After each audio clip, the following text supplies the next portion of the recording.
नमस्ते। आप सुनने वाले हैं माधवराव सप्रे की कहानी एक टोकरी भर मिट्टी। स्वर है डॉक्टर लावणी विजय भास्कर। एक टोकरी भर मिट्टी। किसी श्रीमान जमींदार के महल के पास एक गरीब अनाथ विधवा की झोपड़ी थी। जमींदार साहब को अपने महल का हाथा उस झोपड़ी तक बढ़ाने की इच्छा हुई। विधवा से बहुतेरा कहा कि अपनी झोपड़ी हटा ले, पर वह तो कई जमाने से वही बसी थी। उसका प्रिय पति और एकलौता पुत्र भी उसी झोपड़ी में मर गया था। पतोहू भी एक 5 बरस की कन्या को छोड़कर चल बसी थी। अब यही उसकी पोती इस वृद्ध काल में एकमात्र आधार थी। जब उसे अपनी पूर्व स्थिति की याद आ जाती तो मारे दुख के फूट फूट कर रोने लगती थी। और जब से उसने अपने श्रीमान पड़ोसी की इच्छा का हाल सुना, तब से वह मृत प्राय हो गई थी। उस झोपड़ी में उसका मन इतना लग गया था कि बिना मरे वहाँ से वह निकलना नहीं चाहती थी। श्रीमान के सब प्रयत्न निष्फल हुए। तब वे अपनी जमींदारी चाल चलने लगे।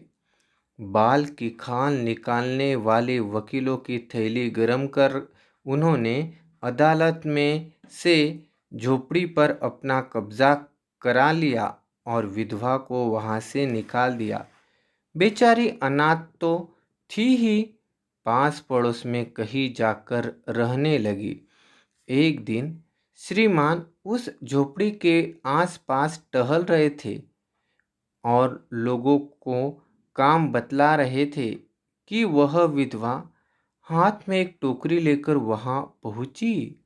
श्रीमान ने उसको देखते ही अपने नौकरों से कहा कि उसे यहाँ से हटा दो, पर वह गिड़गिड़ाकर बोली, महाराज, अब तो यह झोपड़ी तुम्हारी ही हो गई है, मैं उसे लेने नहीं आई।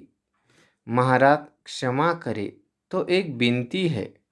जमींदार साहब के सिर हिलाने पर उसने कहा, जब से यह झोपड़ी छूटी है, तब से मेरी पोती ने खाना पीना छोड़ दिया है।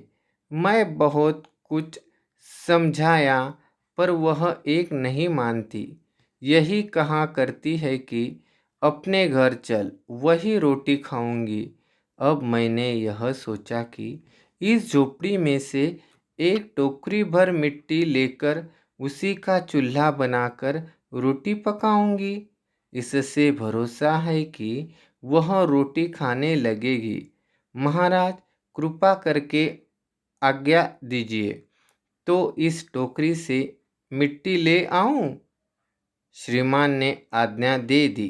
विधवा झोपड़ी के भीतर गई। वहां आते ही उसे पुरानी बातों का स्मरण हुआ और उसकी आंखों से आंसू की धारा बहने लगी।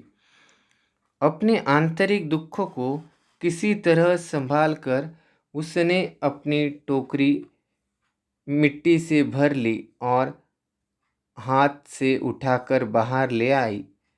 फिर हाथ जोड़कर श्रीमान से प्रार्थना करने लगी, महाराज, कृपा करके इस टोकरी को जरा हाथ लगाइए, जिससे कि मैं उसे अपने सिर पर धर लूं। जमींदार साहब पहले तो बहुत नाराज हुए, पर जब वह बार बार हाथ जोड़ने लगी और पैरों पर गिरने लगी, तो उनके मन में कुछ दया आ गई। किसी नौकर से न कहकर आप ही स्वयं टोकरी उठाने आगे बढ़े। जो ही टोकरी को हाथ लगाकर ऊपर उठाने लगे, त्यों ही देखा कि यह काम उनकी शक्ति के बाहर है। फिर तो उन्होंने अपनी सब ताकत लगाकर टोकरी को उठाना चाहा, पर जिस स्थान पर टोकरी रखी थी वहाँ से वह एक हाथ भी ऊंची न हुई। वह लज्जित होकर कहने लगे, नहीं, यह टोकरी हमसे न उठाई जाएगी। यह सुनकर विधवा ने कहा, महाराज, नाराज न हो, आपसे एक टोकरी भर मिट्टी नहीं उठाई जाती, और इस झोपड़ी में तो हजारों टोकरियां मिट्टी पड़ी है। उसका भार आप जन्म भर क्यों कर उठा सकेंगे? आप ही इस बात पर विचार कीजिए। जमींदार साहब धन मद से गर्वित हो अपना कर्तव्य भूल गए थे, पर विधवा के उपर्युक्त वचन सुनते ही उनकी आंखें खुल गई। कृत कर्म का पश्चाताप कर उन्होंने विधवा से क्षमा मांगी और उसकी झोपड़ी वापस दे दी। अभी आप सुन रहे थे एक टोकरी भर मिट्टी। कहानी। स्वर था डॉक्टर लावणे विजय भास्कर।